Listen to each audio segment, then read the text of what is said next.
Hey, this is Pastor Craig, and I want to welcome you to this edition of Ask Pastor Craig. Thanks for joining me this evening. My question this evening is this: is God going to destroy America because of same-sex marriage? Okay, man, thanks a lot. This is kind of part two to last week's because a very similar question was asked last week, and so I want to try to cover this again.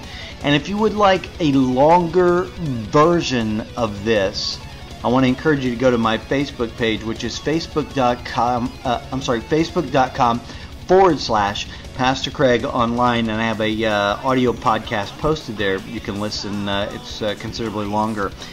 Okay, first of all, I want you to consider just for a moment the question: is God going to destroy America because of same-sex marriage? And think about this. If he's going to, then America has got to be in the back of the line, really, right?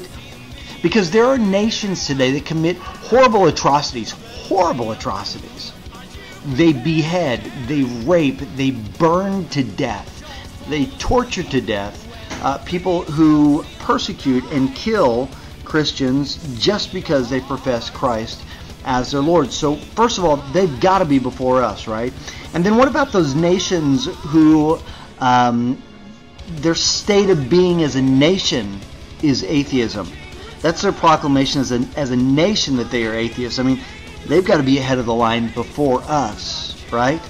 And then what about all the other nations that legalized same-sex marriage long before we did, like Canada and England, and there's about 10 or 12 others.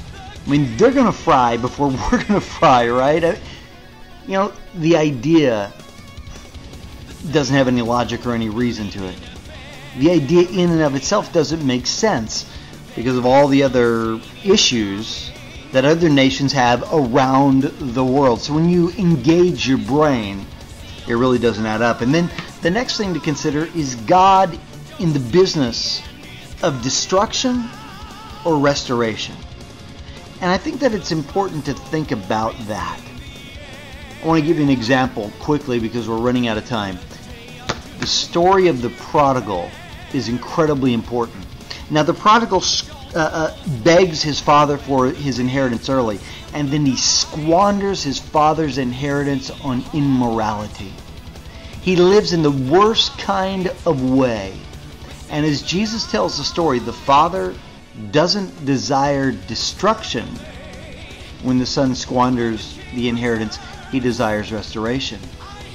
When the son lives in the worst of ways, in the most immoral of ways, the father doesn't desire destruction. He desires restoration.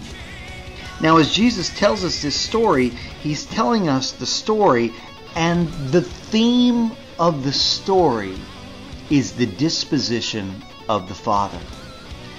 You see, at the time that Jesus was walking the earth, there was so much tradition going on that their view of God was distorted by all the tradition, by all the things that the religious leaders were saying of the day.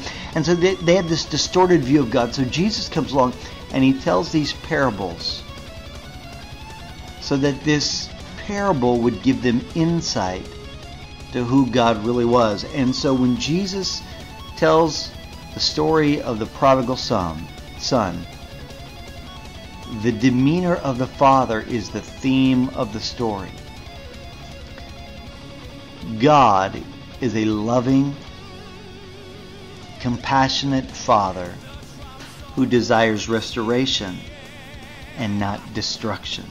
You can check that out in Luke chapter 15. Anyway, I am out of time. I hope that answers your question. Again, if you'd like to hear the longer version of that, you can check out my podcast on facebook.com/Pastor Craig Online. God bless you for listening today. Amen.